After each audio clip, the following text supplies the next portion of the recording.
অন্যের বিপদে কেউ সাহায্যই করতে চায় না আজকাল আর। দেখলে অবনীদা কিরকম লোক, সত্যি কিছু বলার নেই। কিন্তু আমরা তো আর হাতে হাত দিয়ে বসে থাকতে পারবো না, কি বলো? ঠিক বলেছিস। আজ ওই শহরের লোকটাকে টেনে নিয়ে গেল, কোনোদিন আমাদের মধ্যে থেকে কাউকে টেনে নিয়ে যাবে। ট্রেন তো আর বাতলা দেখে খারাপ হবে না। চল দেখি, স্টেশন মাস্টারকে খুঁজি। গ্রামের আরও 2-4 জনকে দরকার।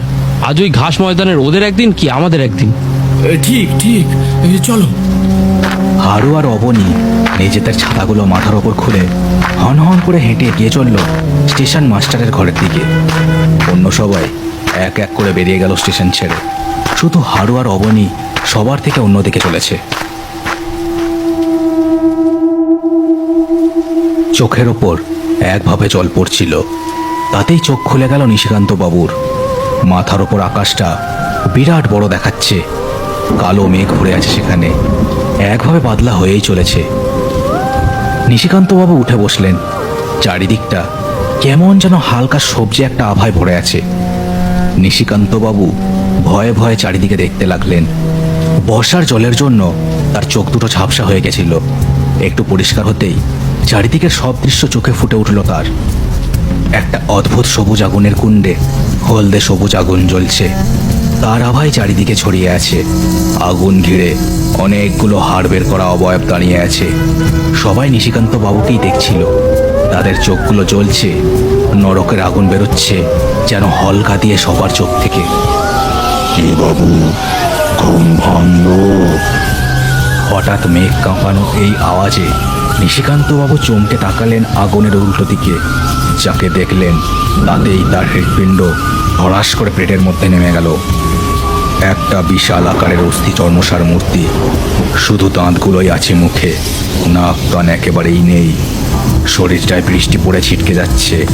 একটা পোড়া কালো কাঠের ওপর বসে আছে সে। নিশিকান্ত বাবুর দিকেই আগুন ঝরা চোখে দেখছে জীবটি। তার একটা চোখ ছোট, একটা চোখ বড়। তোমরা কারা? আমাকে এখানে এনেছো কেন? কারা কারা তোমরা? আমরা আমরা আমরা কারা? আমাদের পরিচয় পরে জানবি। আগে বল, তুই কে? কি জন্য আমাদের ঘাস ময়দানে দাঁড়িয়ে নজর রাখছিলি? বল। ও, গায়ের পোশাকটা দেখে তো ব্রিটিশ কোম্পানির চর মনে হচ্ছে। লজ্জা করে না? দেশীয় মানুষের ওপর এভাবে চরগিরি করিস? না স্যার, আমি নই ব্রিটিশ কোম্পানি। আসলে আমি স্যার মাধ্যমিক পাস। আমি কোনো কোম্পানির ব্যাপারে কি করে জানবো? আমি নই স্যার, আমি নই। নিশিকান্ত বাবুর কথা শেষ হলো না। একটা লাঠি এসে সপাটে পড়ল তার কাঁধে। আঁক করে একটা আর্তনাদ করে তিনি মাটিতে লুটিয়ে পড়লেন। সর্দারের মুখে মুখে জবাব দিস। সর্দার এসব মিথ্যে কথা কইছে।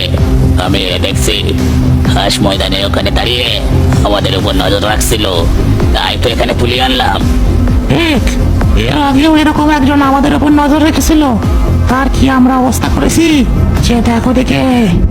নিশিকান্ত বাবু মনে মনে নিজের এই বিশ্রী রোগটাকে গাল পারলেন দুবার। তারপর মুখ তুলে চেয়ে দেখলেন একটা পচা গলা কঙ্কাল। তার গায়ে আর মাংস লেগে নেই। বাঁশের গায়ে 2 হাত বাঁধা অবস্থায় ঝুলে আছে একটু দূরে। কঙ্কালটার সারা গায়ে দাঁতের দাগ। নিশিকান্ত বাবু যেন নিজেকে ওই কঙ্কালটার জায়গায় দেখতে পেলেন। বর্ষার জলে আবার চোখ ঝাপসা হয়ে আসছিল তার।